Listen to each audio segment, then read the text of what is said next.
Yesterday was a momentous day in our family because my older nephew of 2 got married.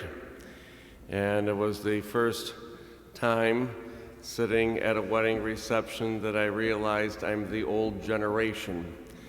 I've become the uncle at the table with the aunts and uncles and cousins, you know. And after a while you sit at the table talking and you watch everybody else dancing. That's what you do. I realized I became a little older yesterday. And those moments are wonderful moments as family gets together, and we were blessed that we were all able to be together. Many of us have had similar moments since we were separated from loved ones over a year's time.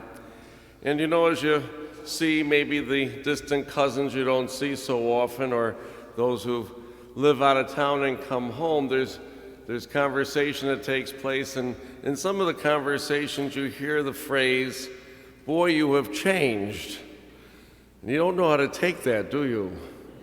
You know, it can be a positive statement, it can be a negative statement. You know, on the physical level, I suppose, you know, if someone says, "Boy, you have changed," I start to, you know, feel the top of my head and realize I have, you know, and, you know, think maybe I need to get on the scale when I get home to see how bad it is. And on the other hand, sometimes it can be on the physical level a positive thing, you know. "Boy, you're looking real good. You must be working out. What are you doing?" You know. It can be taken 2 different ways, can't it? "Boy, you've changed." Same thing as you get into maybe deeper conversations, if they involve politics or social policy or faith, you know. You can say, "Boy, you've changed," you know. And there we have to assess kind of the mind of the person saying it.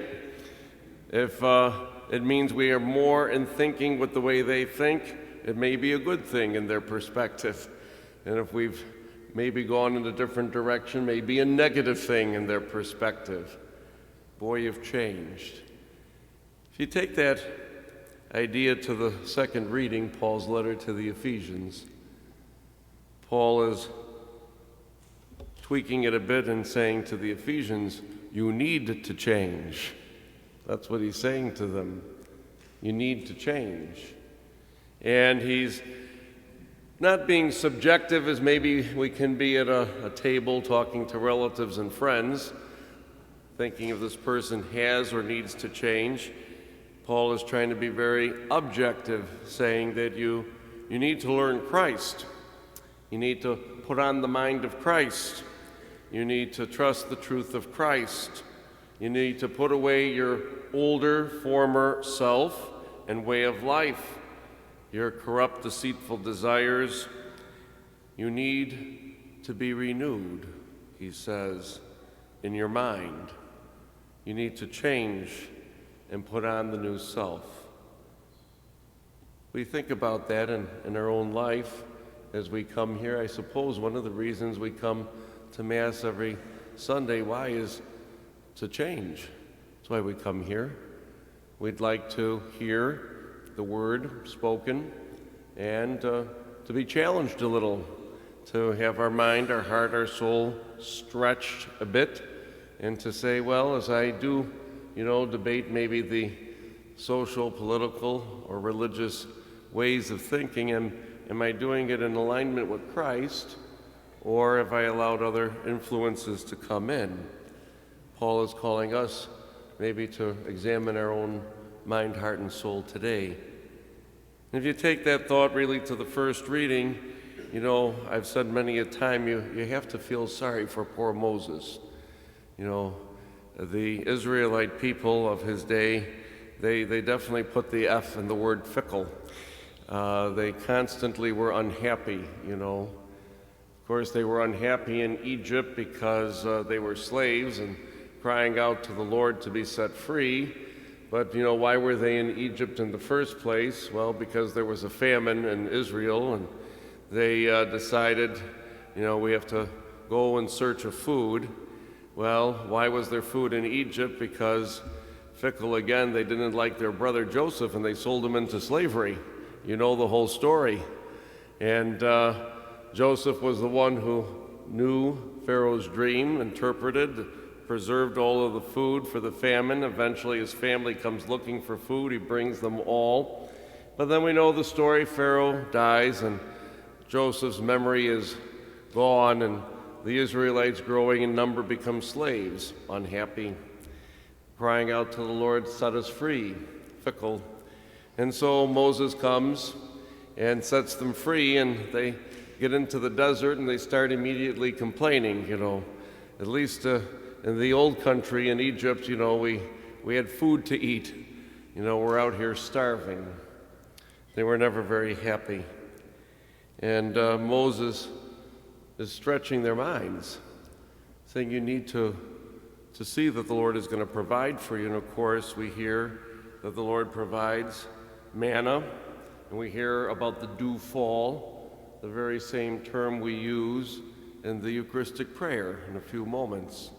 The moment of the dew fall, referring to that Exodus, to that moment that God every morning provided food, bread to be eaten. And if you look forward down the road a couple more verses, they're going to get tired of eating the manna too, They'll start grumbling about that manna again, And we hear that they have flesh to eat, quail in each evening. Interesting to note, bread and then flesh, and the term flesh is used. Moses is saying, change the way that you see and think, and see that the Lord provides for you, and only have enough for each day, and the Lord will provide for you again tomorrow. Teaching trust.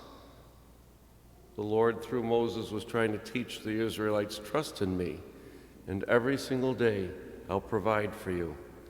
If you take all of that, to the gospel, we're in the second week of 5 of the Bread of Life discourse. Last week, of course, we heard the feeding of the 5,000. And today, what do we hear? Jesus kind of challenging the way the people think. Jesus and the apostles leave for a little while. And the people realize that they get in the boats, they go across the way to Capernaum, and Jesus calls a spade a spade. He said, you're not looking for me because you saw signs. You're looking for another free lunch. That's what you're looking for, You ate your fill of the loaves of bread. Do you not understand who I am? You got to change the way that you think. You've got to be able to open your eyes and think as God does. And so Jesus tries to work with them and tell them the same, that the Lord will always provide the true bread from heaven. And Jesus identifying himself as that true bread. As we go through the Bread of Life discourse, perhaps we need to change our own mind and continue to evaluate, do we truly believe in the real presence of God in the Eucharist? If we believe that God the Father provided manna every single morning in the desert, and he was able to do that, well, why can't God also take what looks and tastes like bread and wine and consecrate that to become his real, true, eternal presence, body and blood in our midst? Hopefully in these weeks, as we reflect upon the bread of life, it changes us a little, that we grow in a deeper reverence for the Eucharist and understanding of it. I'm reminded of the words of Bishop Fulton Sheen. He was quoting a rabbi, and the rabbi came, as Fulton Sheen tells the story, to the cathedral one day for some celebration.